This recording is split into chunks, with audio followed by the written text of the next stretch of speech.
Thank you. Really great to have you here. And thank you for giving me the honor again to have this chance to speak about this really hot topic. And 2 years passed since our last meeting, and Really? the thing I really was really thinking, there was something that I really was thinking about, that what happened to Emmy, if you want to summarize it, what happened to Emmy in these 2 years that we experienced the last waves of coronavirus, and just the world after coronavirus, that we had talked about it in my life's meaning after coronavirus.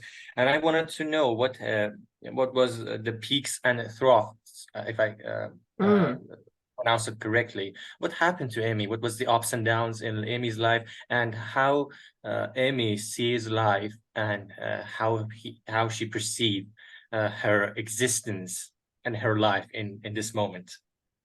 Okay, fine.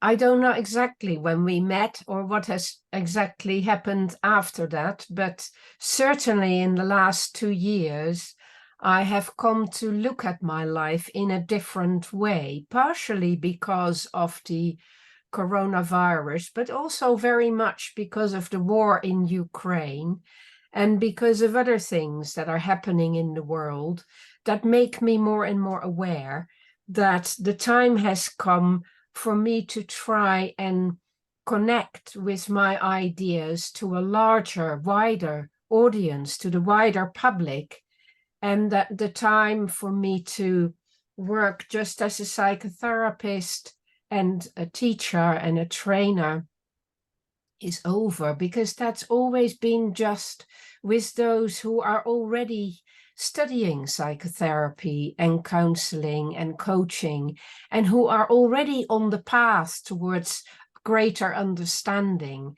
And I think it is ever so important, looking at the way the world is going, not to mention climate change, that we create a way of working together that is much more down to earth and that is relevant to ordinary people. So more and more in my writing and in my talks, I'm going in that direction. And just recently, with the support of my existential colleagues worldwide, I have been able to found the existential movement, which has as a purpose to bring wisdom to the world, to expand in the way we work, and to bring what we normally would do in a kind of secret, mysterious way in our consulting rooms with our clients,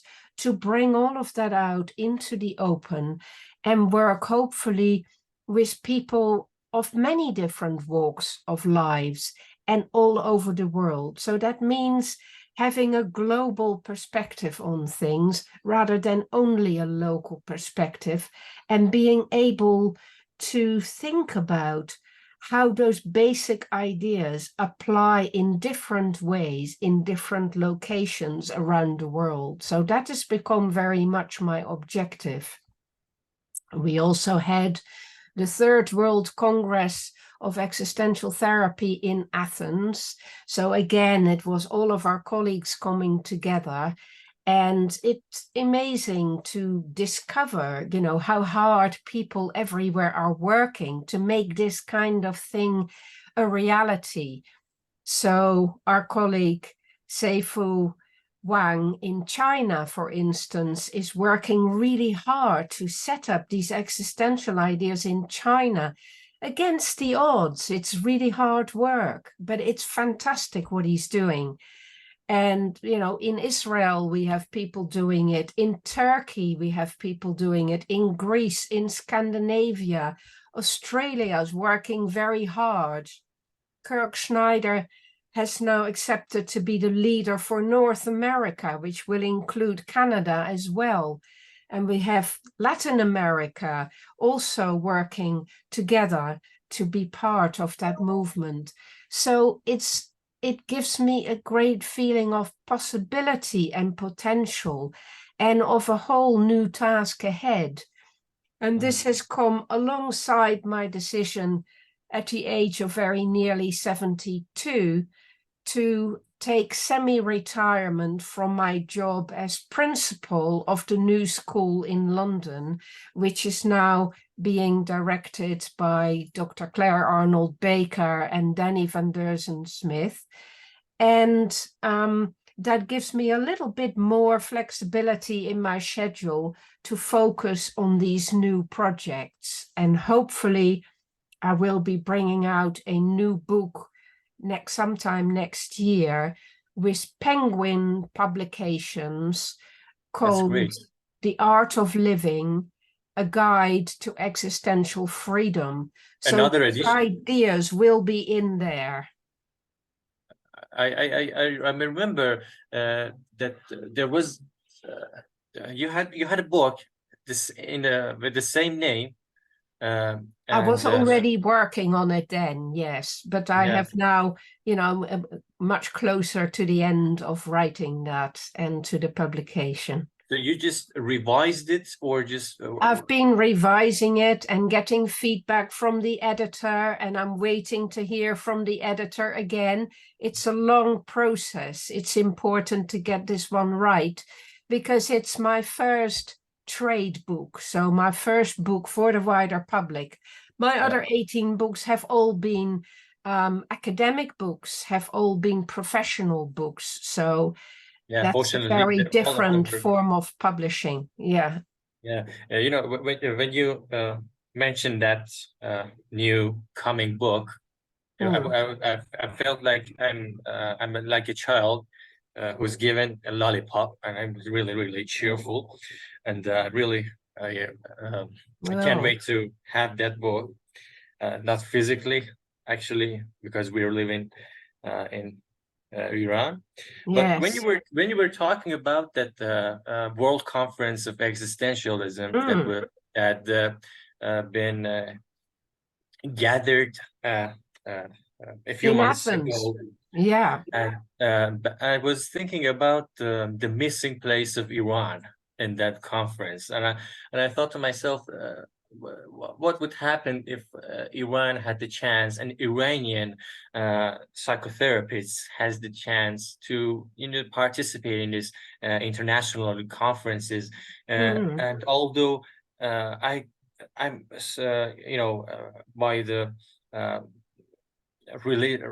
by the number of existential psychotherapy books that it has been released in Iran, I do believe there are a lot of people who really believe in this psychotherapy, and although I think because of our isolation from academic international conferences, there are some misunderstanding about existential psychotherapy, and I saw that with my own eyes, that in some part and in some kind of some classrooms and some courses, it's some kind of miscombined with our religion ideologies, and that was really broke my heart when I understood. Yes, interesting. Yeah, this happens a lot around the world, so there are Buddhist forms of existentialism and Hindu forms and Taoist forms and Christian forms or Catholic forms. People do, because it is such a spiritual method. People who have religious beliefs will find ways of bringing that together. And I don't object to that. I think it's important for people to have the freedom to connect these ideas to their own values and their own beliefs. But obviously, my own objective is to create a form of existential work that is flexible enough to allow for that to be so varied and different in different parts of the world, but also to create a more neutral form of the approach, which is not just atheist as it was sometimes in the 1950s, but has a strong spiritual dimension, which is about the search for meaning and purpose without a dogmatic coloration to that. Because I Exactly. believe that is what we need in the global world in the next decades as we tackle, and we're going to have to tackle the problems of the planet together. So we need a belief system, a basis of meaning making that we can share. So we do need to have ideas that aren't too colored by religious ideas. Yeah, and this is actually interesting because you've mentioned this also in your book, Skills in Existential and Counseling Psychotherapy. You've mentioned in the chapter 1, I do believe, that uh, um, there is the most important principle for any other psychotherapy, any other kind of psychotherapies. They have to accept that the human existence comes forward their essence. And Yes. that was really interesting, and it opens the door for any other religious ideology or any other psychotherapists who actually have religious belief to come to existential therapy, and Yes. trying to make them work together, just Absolutely. Yes. So basically, existential ideas are ideas about human existence that are true, no matter what your other beliefs. They are things that we all share in common, demonstrably, not, me saying this is what matters and that is what matters, not making it up, but actually looking at the facts and saying, yes, we are all born into this life, and all of our lives are limited, and we will all die. And as we are alive, we all come across the same challenges. We will all, sort of going along with Tillich and Jasper's ideas about limit situations, and knowing that all of us will fall ill. All of us have to work to survive. All of us will fail in some of our endeavors. All of us will have difficulties with other people, and other people will have difficulties with us. There are predictable troubles of human existence that we absolutely share anywhere in the world, anytime in history. None of us are exempt from those basic existential challenges. I'm glad that you mentioned it, and I'm going to back to it on the phase 2 when we are going to talk about totalitarian states. And I think that was amazing hearing your all of your ongoing works and your I don't know how to have or your objectives, right, as an semi-retired psychotherapist, and I really looking forward to see your further works in the field. And if you agree, we get into the subject and talk about that one. You think you're is there anything you want to add to your previous No, it's fine. I think we're coming naturally to the topic of hope that you wanted to speak about, because exactly. this And is what human beings need. We're all suffering greatly, and we're all more and more aware of the troubles in the world and the difficulties that so many countries are encountering, and then the shared difficulties that we can see, that cultures are changing. People are faced with the reality that there are going to be floods, and there's going to be fires, and there's going to be lots of difficulties in many societies that weren't expected to be faced with these things. And that will even things out in the world. that will bring us all down to that bottom line of our humanity, our shared humanity. And I think that is what is hope-giving in the end. And in my little bit of work with Ukrainian refugees in the United Kingdom and with Ukrainian colleagues in Ukraine, I have become aware that giving hope and holding on to what is possible has become very challenging to some people. When we are in dire circumstances, it is very difficult. So I thought I'd pull a few of my slides together to say a few words about hope, and then you can interrogate me about that in a moment. So, is it possible that I can mention the thing that made me come up with this idea, and mention that quotation from David Westcott? Sorry. Is it too soon to mention that one? No, go ahead. Okay. I was reading a book by Daniel Waters called The Existential Importance of the Penis, which was a sex therapy, existential sex therapy book, and published by Routledge publication in 2022. And it was amazing book, which I knew a very few books about sex therapy, especially in existential therapy, and it was amazing. And he quoted from David Westcott, 1996, in his book, and about the subject and about the topic of hope.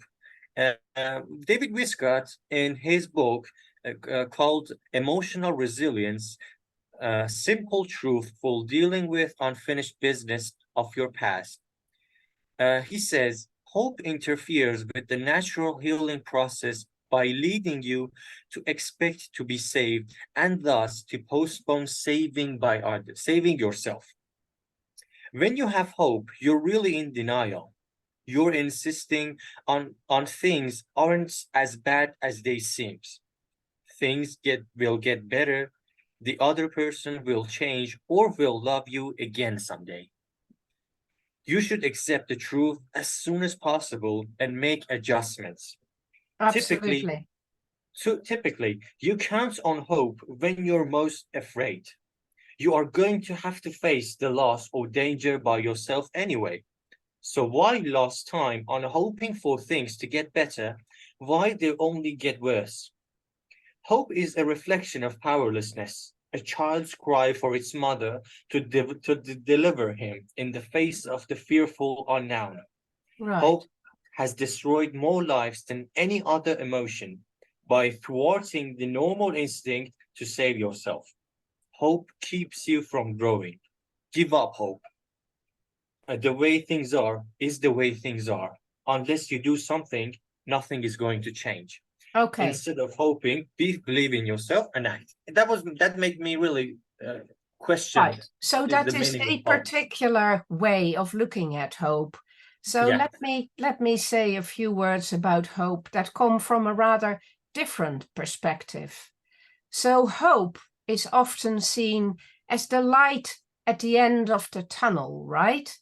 It is, you're in a dark place and you're looking to the future and you try to find a point of light.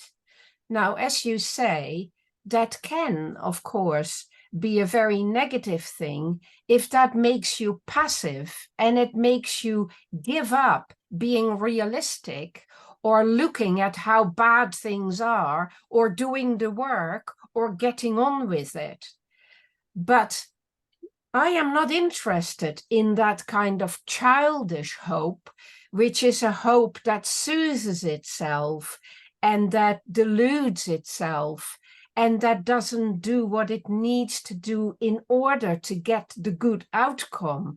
It just sits there in hiding, hoping for somebody else to sort the problems out. No, there is a different kind of hope There is a kind of hope that seeks to make the desired thing come about, which is a hope about how we can move ourselves from a sense of perplexity and confusion to a sense of clarity, and from a sense of despair, which can be very paralyzing, to a sense of hope, which is the sense of life being possible. So using my model of the emotional compass, if you look at how I look at that, so at 12, at the high point in our lives, we have a sense of things being right, being happy. And when we move away from those by threats or negative things happening to us, we fall into despair. You see, at 3 is that point where we tip into despair and we go into loss and sorrow and resignation. And then at the bottom, we are in our depressed modes at 6. But when we start accepting that we are in a low place and that we are, sad and hopeless and that things look meaningless, we can create a vision of aiming towards something which is better. But that means we have to be prepared to face our own emptiness, our own shame at not being in a better place, and our guilt at being part of something we don't want to be part of, and to find our inspiration and our aspirations again, and to do the work, to have our curiosity, to do the work. So hope is at the cusp of us moving forward towards a more loving way and hardworking way of achieving a new goal. And of course, that is very difficult. Hope is a state of mind that goes with desiring something. You can either desire something in a kind of fantasy world where you imagine things that are never going to happen, or you can face the difficulties and create the best thing that is possible for you to aim for. And that is an active kind of hoping. It is a way to get yourself beyond the horizon and to create new purpose for yourself and a new mission. And you know that that is the kind of active hope that leads to engagement when you know you keep checking the facts and you are exploring the situation instead of denying the position you are in. So all the things you mentioned were a description of what essentially is false hope. False hope is debilitating and paralyzing. And we need to understand the world situation we are in and find a narrative which is truthful and takes account of the facts in order to find a new direction that is feasible and that gives us true purpose in life. Rollo May said a human being cannot live in a condition of emptiness for very long. If he's not growing towards something, he does not merely stagnate. The pent-up potentialities turn into morbidity and despair, and eventually into destructive activities. And that is the other side of that coin. You can have fantasy-like hope, but you can also have fantasy-like despair. And that fantasy-like despair leads to negative activity, which is not in touch with reality. Now, this for me is a very good example of somebody who responds to tragedy in a hopeful and determined way. So this is Antoine Léris, a French guy whose wife, Hélène, was killed in the Bataclan terrorist attacks. And he wrote to the terrorists to say that they will not have his despair and they will not have his hatred, because he won't allow that kind of desperate negativity to enter into his life, that they've already stolen enough from him, and he's going to focus on raising their son, who is a small child, with all the optimism and all the hope of creating a better way of community and living together than that, and not give in to ignorance or sacrifice his freedom for security.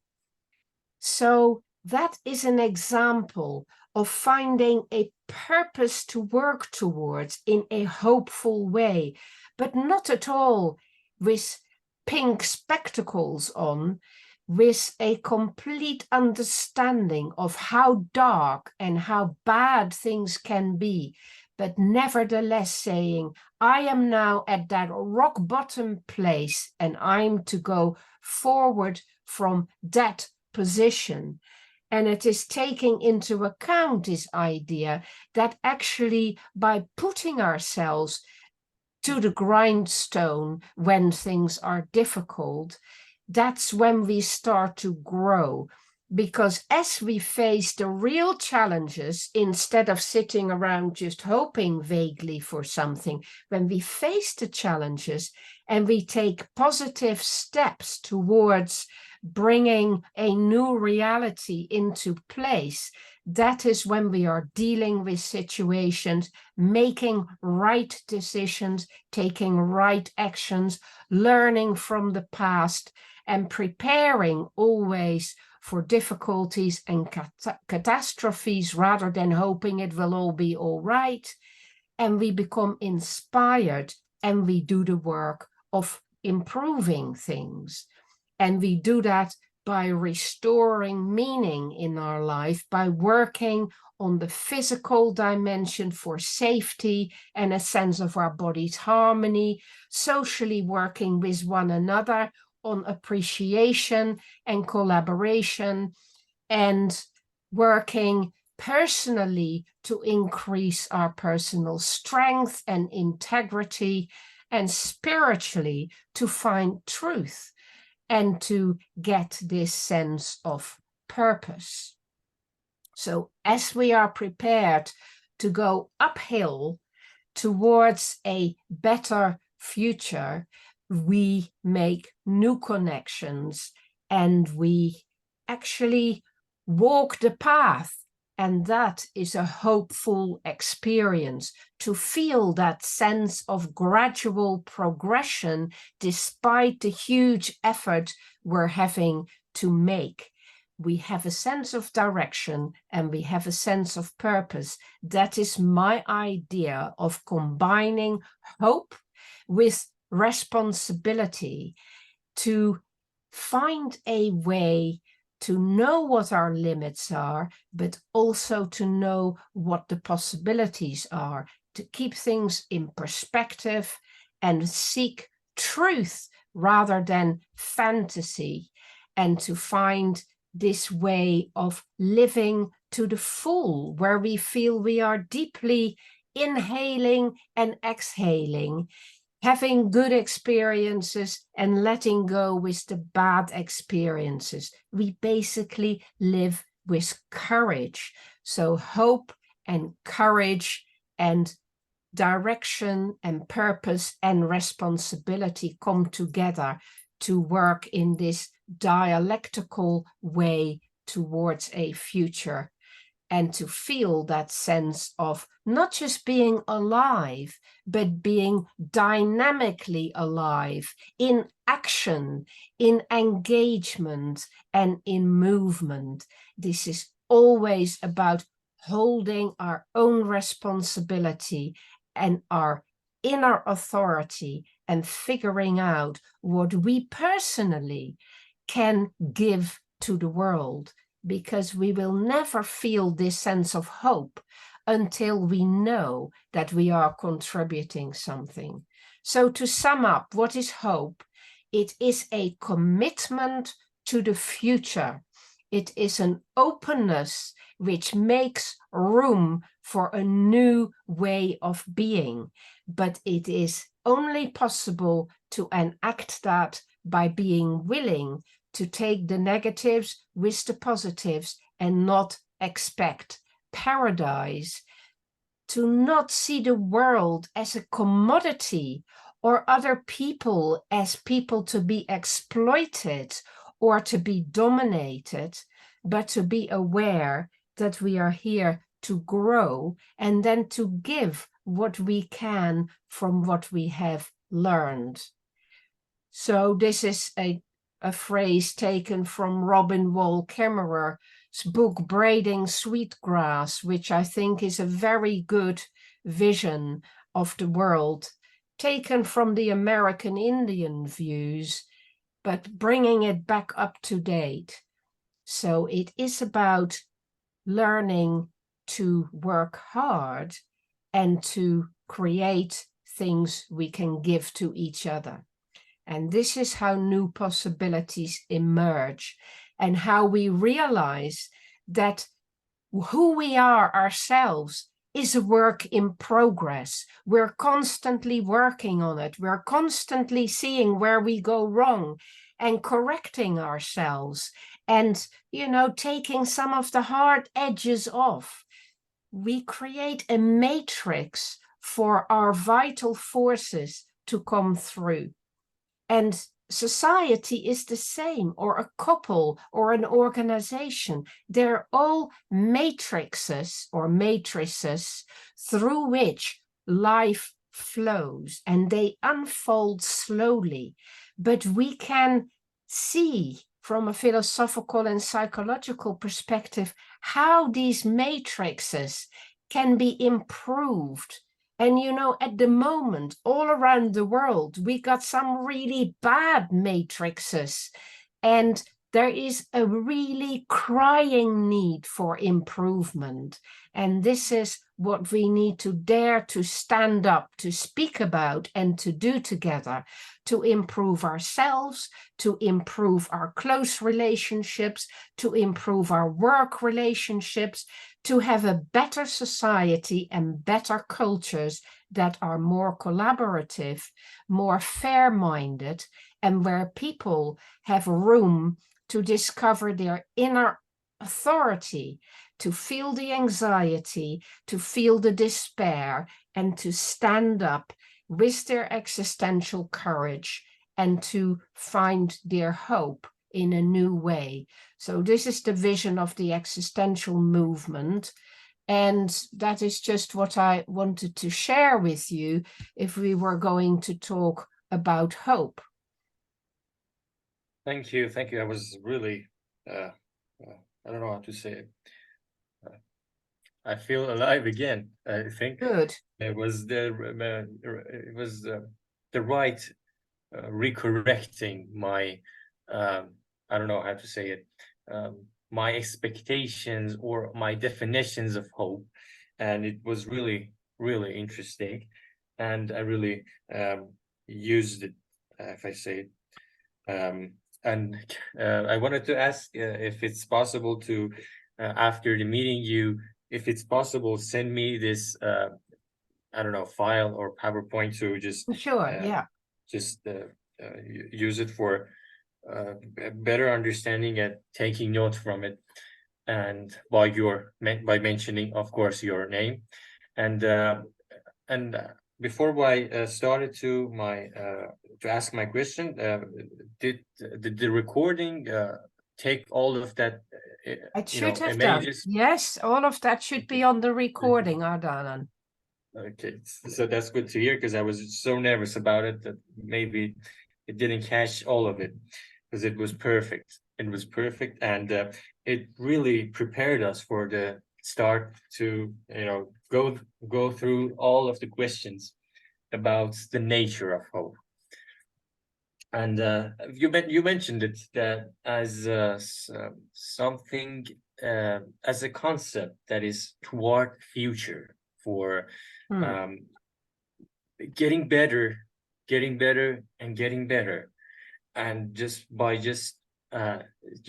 standing in a point and just running in the same point and waiting for someone to just be a savior, or just something That's it. happens uh, out of the sky and turn everything back to normal. uh, Hope is about to, as I understand it from your lecture, that something that you learn by visioning your present situation and your values and understandings and meanings toward future, to get you uh, to a new point, Yes, and and keep it's you on going. always about something that you can do rather than something you're going to expect to happen to you or be given to you. It's always a false premise if you believe that by hoping for something to just fall out of the sky for you, things are going to improve, because it doesn't work that way. It never works that way. The more you realize that, and the more you realize it's up to you to make it happen, the more it will work out for you. You know, you might be aware of a book I wrote about 15 years ago, which was called Psychotherapy and the Quest for Happiness, which Yeah, was my reply to positive psychology. And the title, my original title for that book, was Hoping for Utopia. Hoping for Utopia. And they wouldn't let me use that title. They wanted me to put psychotherapy in the title. But the idea of that title was that in doing psychotherapy, we come across so many people who waste so much of their time hoping against hope that some kind of utopia will suddenly arrive in their life. That, you know, when they find the right husband or the right wife, or they finish training for the right job and they find the right position in the world, then everything will suddenly be good. Or worse, if they gamble and they that way can earn a lot of money suddenly, then everything will suddenly be wonderful.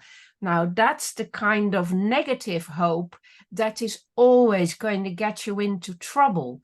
So the first port of call when somebody speaks about hope, like in the book you quoted, is to ask yourself, what kind of hope are they talking about? And if we're talking about the kind of fantasy hope that is about creating a world in which everything is hunky-dory and everything comes up roses all the time, then, you know, hope is a terribly negative, undermining thing. It's like fool's gold. It's like something that will destroy you. It's really like a kind of drug addiction, to be addicted to happiness, or the idea of happiness, or the idea of the hope that happiness will dominate your life. But if you learn to see hope with a clearer spectacle, through a clearer lens, then you will see that it is very important for people who are in despair or in difficult circumstances to find a small pathway of small steps they can take towards a goal that is hopeful to them, and that gives them a sense of perspective again, and that gives them a sense of vitality again and of inspiration again, to have a purpose in life and to know what it is they're born for again. You can't take exactly. that away from people. So if I want to just reflect on your words, so we can just say, correct me if I'm wrong, we can say that the good hope is that is self-oriented, not other-oriented and world-oriented. Is it correct that we No, expect to I hope think that go? is too narrow. It is not self-orientated, because the bad hope is very self-orientated. It's saying, me, I want to have a happier life, do something for me. So in that sense, the good hope is not self-orientated. It is about opening yourself up to the world and seeing that as an active module of life, as an active element of life, you have the capacity and therefore the responsibility to make something of your situation. And that is about what you are going to contribute, not just to yourself, but to other people and to the world beyond that as well. But it Thank is you. about connecting the two. It is about being both aware of your inner world and how that inner world is connected up to the greater whole. Thank you for the correction. That I really understand it right now. And the interesting the other interesting thing that came to my mind when you were lecturing was that you've mentioned future, and you've mentioned in your book skills in psychotherapy and counseling, skills in existential counseling and psychotherapy. Sorry. You've mentioned 4 branches of existential therapy, such as design analysis, the existential humanistic approach, the existential phenomenological approach, and the logotherapy. Yeah. And we know that you are rooted in British School of Existential Analysis. Yes. And I think of it as the European school now, but European school, yes, of exactly. existential phenomenology, which is the most deeply philosophical of those 4. I do believe that as well. I really think that. And the interesting part of it is that I remember the existential humanistic approach that they mentioned a lot of time, especially in the latest Daniel Water book, The Existential Importance of the Penis. He mentioned that he's rooted in existential humanistic approach, and he believes that existential therapy does not look into future, does not has a lot of works into Because future. the existential humanists have this idea that it's important to be in the here and now. Here and now, So yeah, they exactly. don't like to look back too much at the past or too much at the future. They believe in focusing everything on what is here and now. But And the that's not change the happens way in I that look at environment. things at all, because the here and now is nothing without our thoughts going back to the past and our thoughts going forward to the future. Future, It is a exactly. constant looping of a figure 8 where I go back into memories and recall what I need to learn from that and what I take with me. Then I have a small sense of the here and now. Then I think about where I'm going next and what the future is. Then I loop back to the present, back to the past. It's a figure 8 experience to be alive. And And there so is if you're going to focus just on that nodal point in the here and now, it's very possible to restrict things and to make your life very preoccupied with the sort of pleasure in the moment rather than with an overall sense of what it is all about, a wider view. There is no philosopher who would take a focus just on the here and now seriously, because we always have to take the widest possible space and time into account. So we have to connect up to eternity as well, beyond past, present, and future. And yes, actually, and I do believe their I don't know how to say it, their perspective of the here and now, future, and the past, and in a therapy session is really in paradox with the Martin Seligman latest study, who shows that people most of the time of their life thinking about the future. And when I thought about that, the fact that came out of the study, I Yeah. thought that how so it is possible to always focus on the present when the client always thinking about something in future, that's something that No, is hoped for. exactly right. Exactly right. So the art is about teaching people to be at ease with the going back into the past and the remembering, with the being in their body as they are now, with the thinking about the future, getting better at worrying, getting better at feeling the pain of things having been done slightly wrong in the past, and facing up to all of those things, and making room, more and more space for everything they are. And everything they are includes all of their memories and everything that has happened. And the more you can collect up from that, which is hard work, it's hard work to collect all these events and remember them and say, oh yeah, this is what happened there. Oh yeah, that connects to this, and to weave all that together. But when you do that, you get an enormous base on which to have your moments, and A you whole get an perspective. enormous balance in your life and a trust in your capacity to take all that in your stride and bring it forward into the future. So the more you can do that, the better it is. But Better it it is is. hard work. It And is means facing up to lots of pain. and I think it's intertwined with the concept of hope, that cycle of Very getting. much so. I think it's really intertwined with it. There And is another way in which it's intertwined with hope, which we haven't mentioned yet, which is that in remembering how desperate we were 10 years ago when this or that happened to us, and how we have overcome that, and to learn from that experience, to remind ourselves how we found the strength to overcome that, and how we have now got this with us, not as some kind of horrible thing that happened in the past, but as a strength we gathered from that experience. that we That is survived from very it. hope-giving. Yeah, exactly.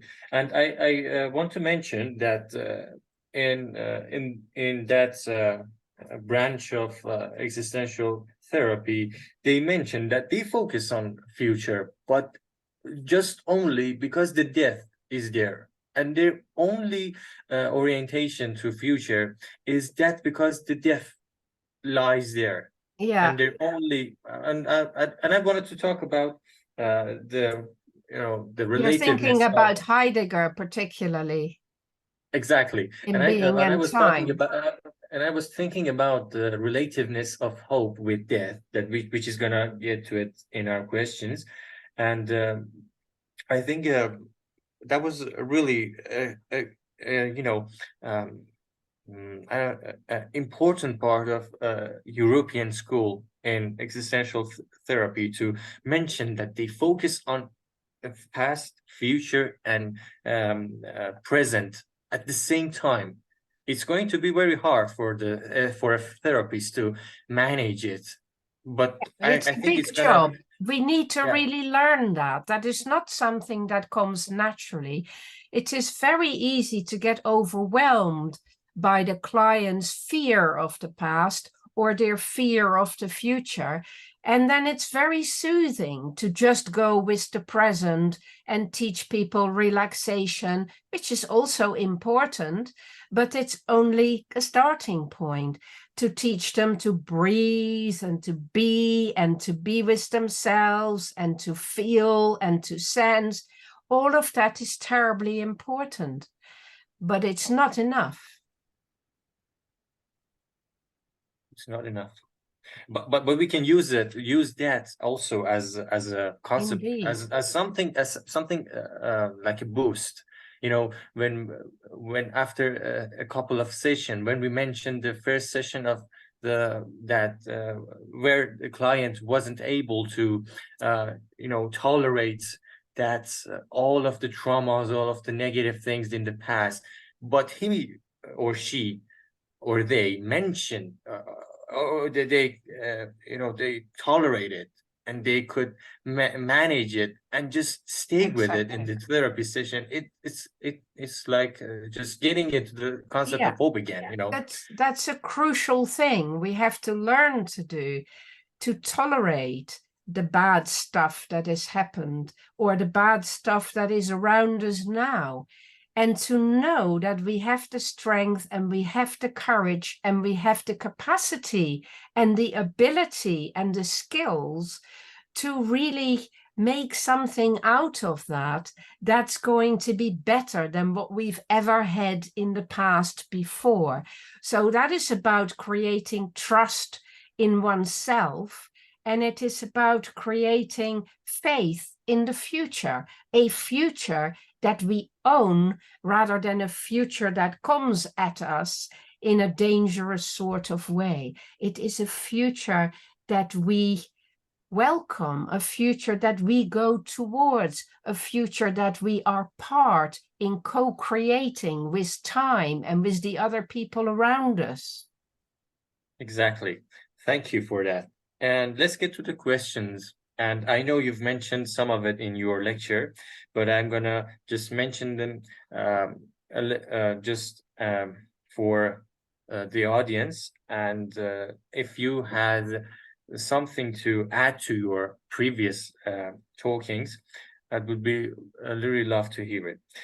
What is the definition of hope? You've mentioned that hope is about being open and getting more open to the new possibilities in the future, and to being connected to your I don't know if, let's just say it in order, to your world around, to the world around you, to your own self, your personality, Yes. And to yourself, your tasks social. in life. So the important thing to remember about what we've been calling the good hope, the active hope, the Mhm. engaged hope, is that hope is a commitment we make to the future. So if we bring hope back in a difficult, desperate life, it is by saying, these are the things that are of value to me, and this is the way in which I can engage with that, and this is how I am going to do that in my life in order to create a slightly better world for myself, for those around me, and maybe for the wider community if I can. I'll do what I can to engage and commit to this better way of being. That is the most hopeful way of living.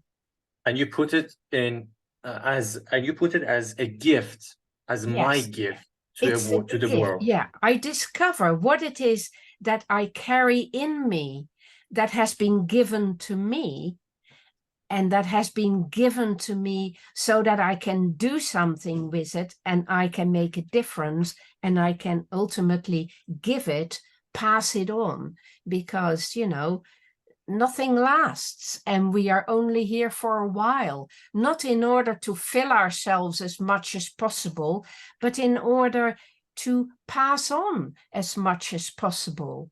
That is why we're here. And if we start to see that we can be a passageway for hope to become realized in an active way, then our lives become a great deal more meaningful. Exactly, exactly. And of You've course, mentioned, can I just go back for a moment to your yes, definition of hope in that other way, that negative yes, of hope? course.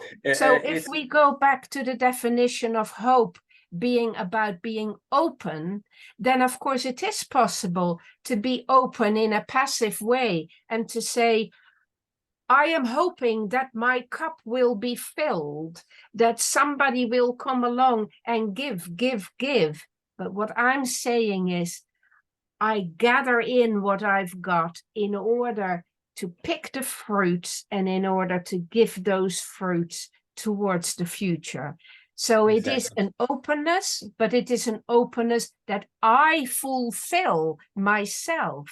I do not sit passively with my openness, waiting for the pigeons, the roasted pigeons, to fall into my mouth and for my life to be fulfilled by someone else or by events.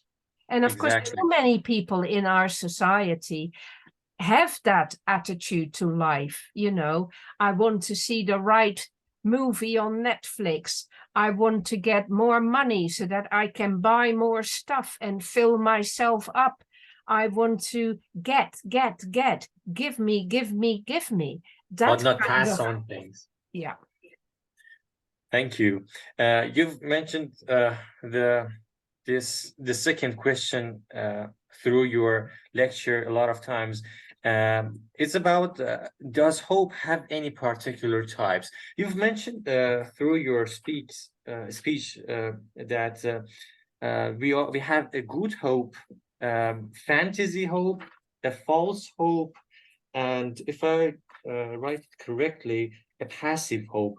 Uh, can we distinguish between all of these hopes, or we can just say that there's a bad hope or a good hope, or there's a lot of I think, type? like with everything else, there are many different facets to everything. So every emotion, every mood, and hope is just one of them, as I showed you in my compass of emotions. Every single one of those can be lived in an active way or a passive way, in a kind of empty way or in a full way. Everything can be changed according to our own intentions, our own intentionality, the way in which we engage with it. And that's always the key. So always ask yourself, what kind of hope is this? What kind of despair is this? What kind of joy is this? What kind of sadness is this? What kind of anger is it? What kind of joy is it? Don't think you know. Just look at what is actually happening. And then the emotion or the mood will open up to you and you will understand where that person is in relation to the challenges of their life. And so it is for hope. So There are we all just those many different facets. so we have to look into our hope to see if it's active or it's passive one. Am I That's correct? certainly a good way to start. Yeah. Okay, that's good. And that's pretty obvious. You know it, you know, from the way the person speaks immediately what it is. If they're just, you know, wanting all the good things and don't want to have to deal with the bad things, then they're kind of naively hoping for something. It's this hope for utopia, which doesn't exist. When they are courageous and they're already showing that by being actively engaged in some activity that improves their lives, you know that they're hopefully engaged in this much more responsible way, in this much more vital way. Exactly. And where And did of the course, we can never assume that we stay dynamic like that. Each and every one of us can be on our way in a positive way and then find ourselves again. Oh, well, I've been very naive about this. I was just thinking everyone else would do this, that, and the other, and they didn't. So it's not gone the way I hoped. Well, this was me getting naive again. Even though I was doing things, I was still naively hopeful about other people. And that is also a very silly thing to do. We can yes. never assume that other people will want to be as active as that, because it's hard work. Yeah, it's going to take a lot of energy.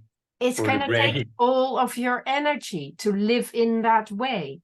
But the funny thing about energy is that the more energy you spend and the more energy flows through you. There's a paradox in it, There actually. is a paradox there. And to discover how that works is one of the keys to life. Exactly. I was thinking about, where did the concept of hope came from? Well, the one that I always like is Pandora's box. You know, the Greek myth about Yes, exactly. Pandora, you know, where Pandora is everything, means everything is given, which is just what we've been talking about. You know, it's about being a box and everything being given to you. And at the bottom of that is hope. So when she opens that box, which she's forbidden to do, because, you know, you shouldn't just want to have all these gifts. When she does do it, all the evils fly out and all the bad stuff goes into the world, because that is pretty well what happens if you open yourself up wishing for good things to happen to you. It all goes wrong on you. But then right at the bottom, she finds the little voice of hope still there. But I would say, when you find that hope at the bottom of the box of evils, then it's down to you not to be looking for the gift anymore, but to give the gift instead. And then hope comes to life, instead of just being that little voice at the bottom of the box of evils. So we can say that hope is something in human nature, right? It's inherent. If I uh, want to use a technical word, so it's not acquired. It's something that we have as a human beings in ourselves, which was gifted to us, and that was Yes. something that we cannot, Very, decide very about it. true. Because, of course, having hope is to have the capacity to imagine the future. So, having hope comes with having consciousness. It comes from being able to be deliberate in the way we live. It comes from having consciousness and being able to reflect about things. It comes from being able to have an overview about things. It comes from being able to create a map of life and to see that there are different pathways into the future. It comes from being able to exercise the free choice that we really have to learn to use, that is not at all a given, that is something that comes from hard work rather than is something that all human beings know how to use. Correct. And is it possible to remove hope? It was something that I was really thought about it. And if we can remove it from human lives, um, what would be replacement of hope? And if it's replaceable, what would be the best fit for the position of hope? And can we use motivation instead of hope? And if and is it possible for a person to so to declare that he or she or they doesn't have hope in life, but they have meaningful life, and they have purposeful life, and they know what they're doing with their lives, and they know what is their gift to the world? At that I don't. point, I would say that person has discovered the secret of existential courage. And to have existential courage is to be able to commit to the future as well, but doing it by actually doing things. It's that active hope. Existential courage is to be on the way towards something and to have that sense of your own resilience, of your own capacity to always stand up again, even if you fall down. and to even find meaning in a dark prison, if you never will be able to get out of that prison again or that concentration camp again, like Frankl found, you can still have hope on the future. And you know what Frankl said about that? It wasn't about thinking, I'm going to get out. It was about thinking, how can I make, even if I stay here forever, how can I make meaning? So it's meaning.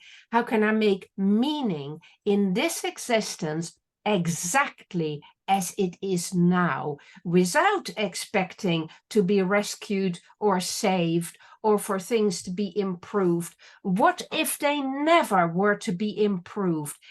As Nietzsche said, what if I'll have to relive this moment in an eternal way, the eternal recurrence? How do I want to then approach this moment and this life that is mine right now?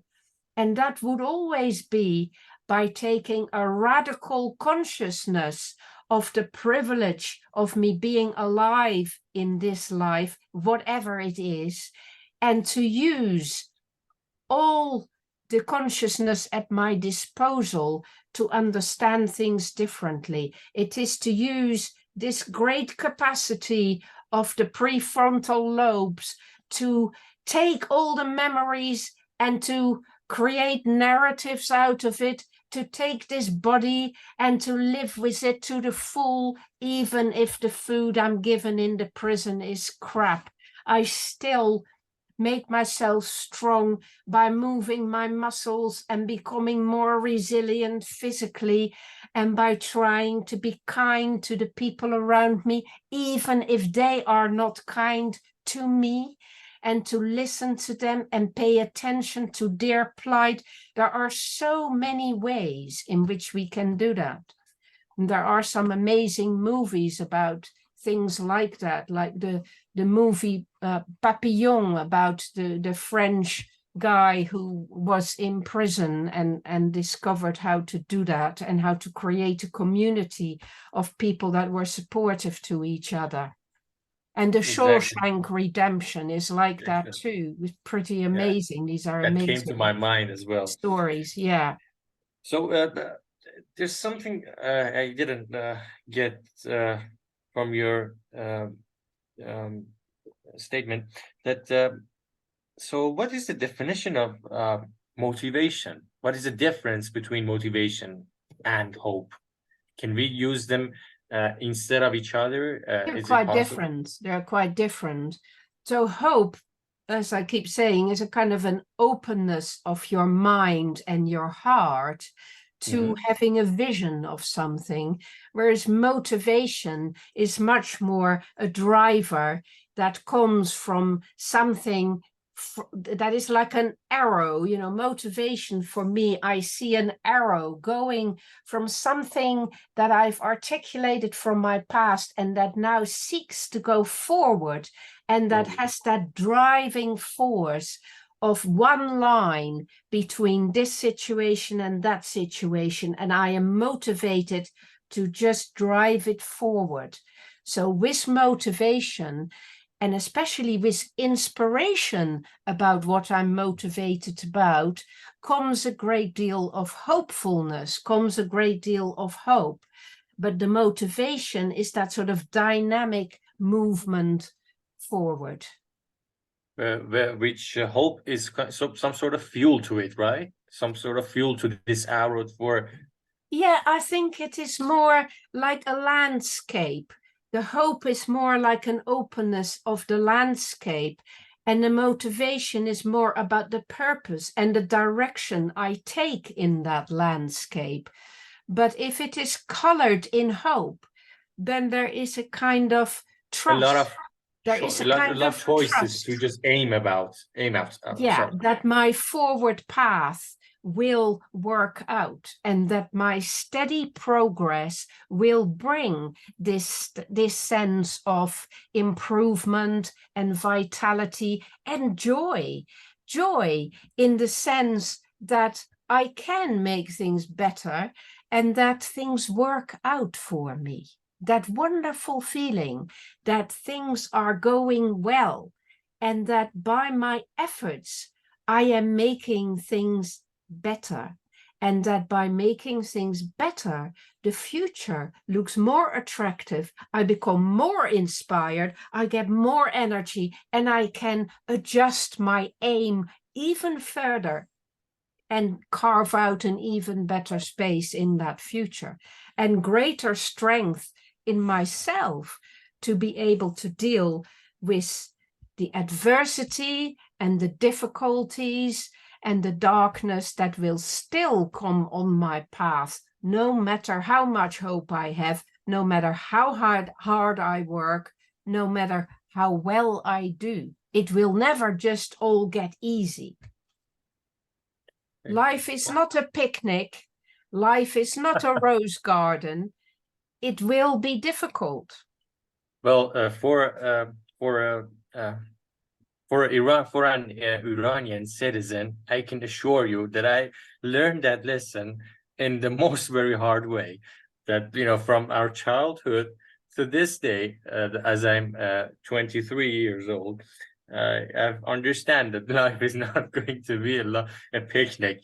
My And heart goes out to you guys in Iran. My heart goes out to you. You are thank you. going through a very dark period of your lives, and it must take an enormous amount of emotional energy and working very hard together to keep a sense of where you may be going with this. And trust me, the world watches and the world knows exactly as with Ukraine or Syria or other parts of the world that are having the hard times. We know and we think about it. We don't do nearly enough to help and assist and support, but some of us do try, and we think about it a great deal because we learn from you guys.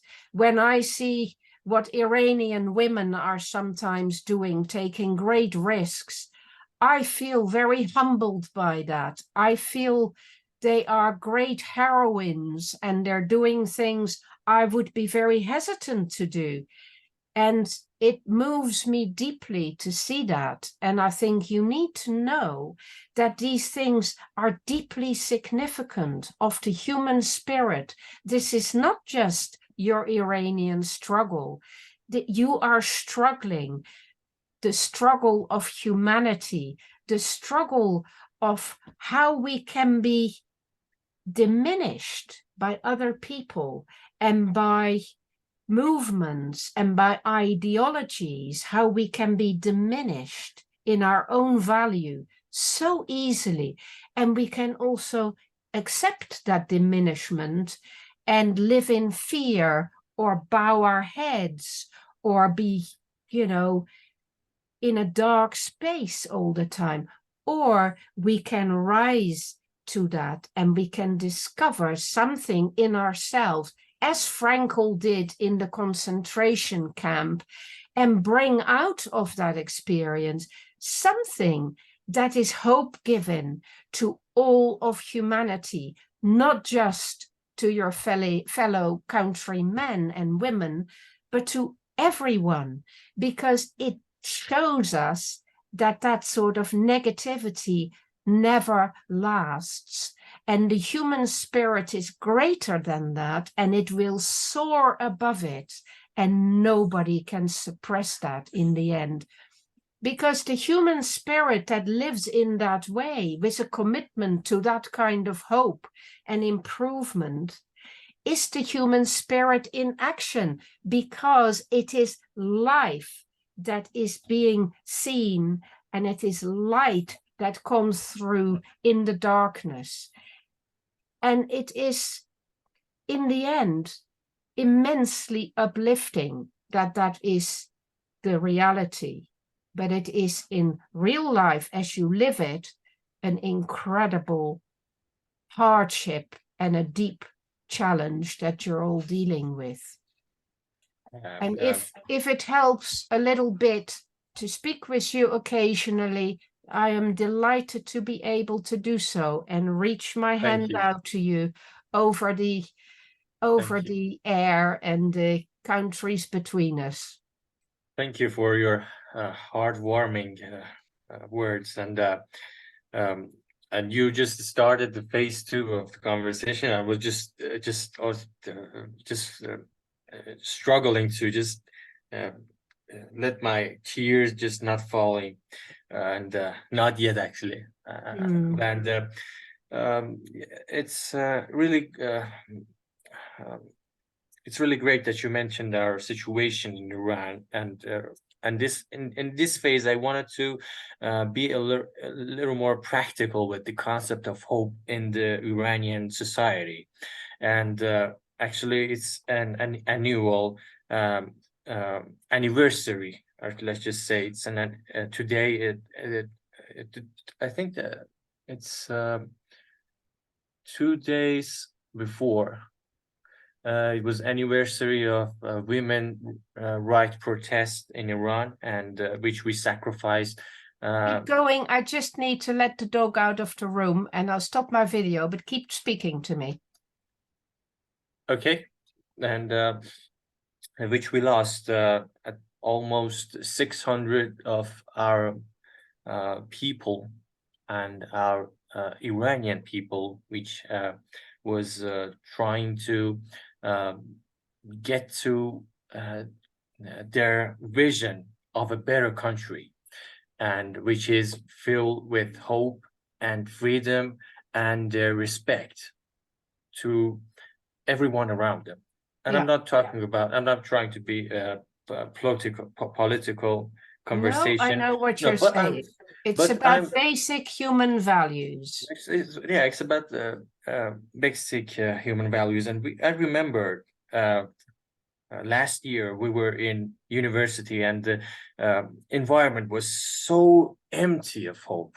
I remember my classmates and my professors and my teachers, they were all just empty with and they were just, I don't know how to describe it. It's really hard for me because I didn't. You were hopeless because you didn't have the hopeless. sense that there was a release possible, that there was a liberation possible. You couldn't see the end of the tunnel.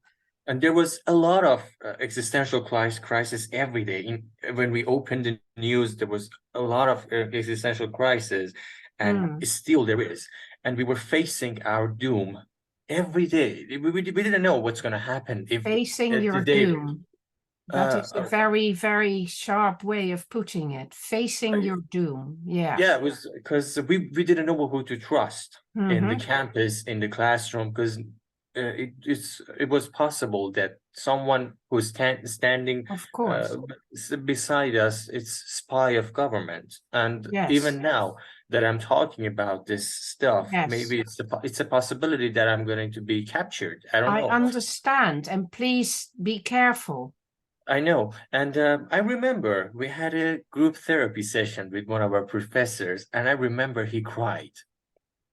Imagine an adolescent and 16 or 50 years old man who's trying to control a group therapy session, and he just lose it all. I just start to crying because all this hopelessness that he feels in heart, that for a long period of time we haven't felt it, and we are actually right now we're facing it in our society, that people are completely hopeless. And I wanted, and it took me to a point that I start to realize that the therapy and psychology and psychotherapy doesn't going to help this society. And because at this point everything is about everything is about, it's social, it's not about the individual. Political. You got to have the foundation on which people can create good lives. If you feel that you can't, or you're not allowed to be free to create a good life, and you always have to give up, and you're always forbidden to do everything, then it becomes very hopeless. It becomes very difficult. And one of our sociologists mentioned that Iran's society becomes, um, which we called a momentary society. That Momentary. we don't. I mean, if I That's wanna, interesting. uh, um, It becomes ahistorical, right? You can't remember your past and you can't have a future. You just have to be obedient in the present. yeah, exactly, and we can't have any perspective of the future. I'm not sure that I'm using a right word, so because I'm translating it. But you are. That's Mm, exactly right. That's what happens when people become despairing, is what we were talking about. They're not yeah, allowed a future and they're not allowed to learn from the past either. They're stuck in one place, in one position, and that is exactly. mind-blowingly despairing.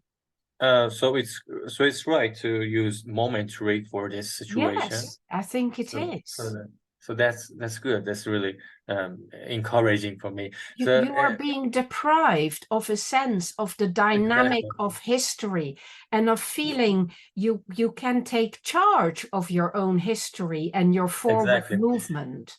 And Uh, you b- need to find that back in some other way, in some small way, by creating groups where people do that together on a smaller scale that nobody can stop you. And to feel that that's still deeply meaningful and to connect with people outside of the country and know you belong with them too, as exactly. we are doing now.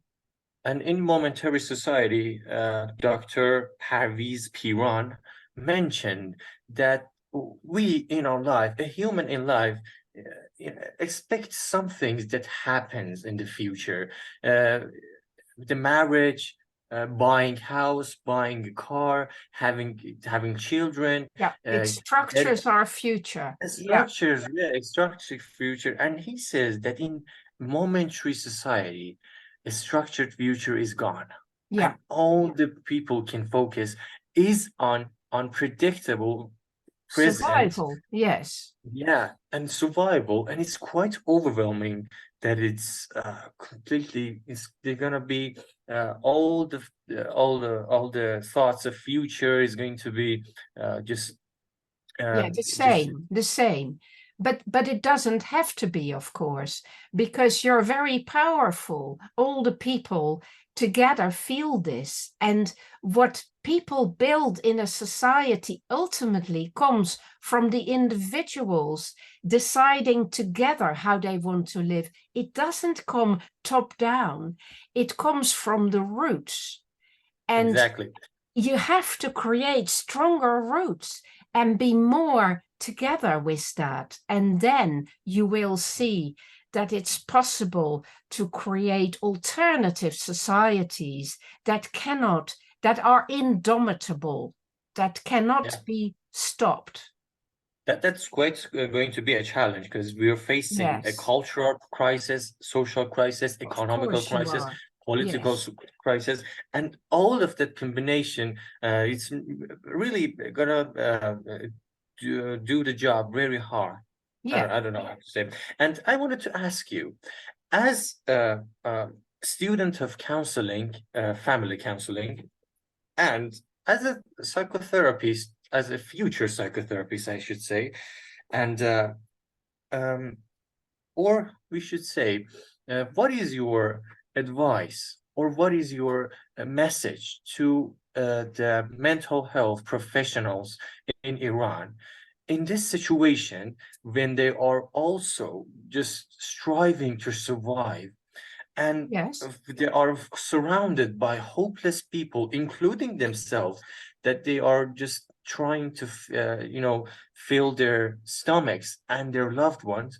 What we can do? What is the role of But psychotherapy? you And were saying it. You were saying it before when your professor created a group experience and he was crying with you in that group. That is that is a deeply felt experience and you will never forget that.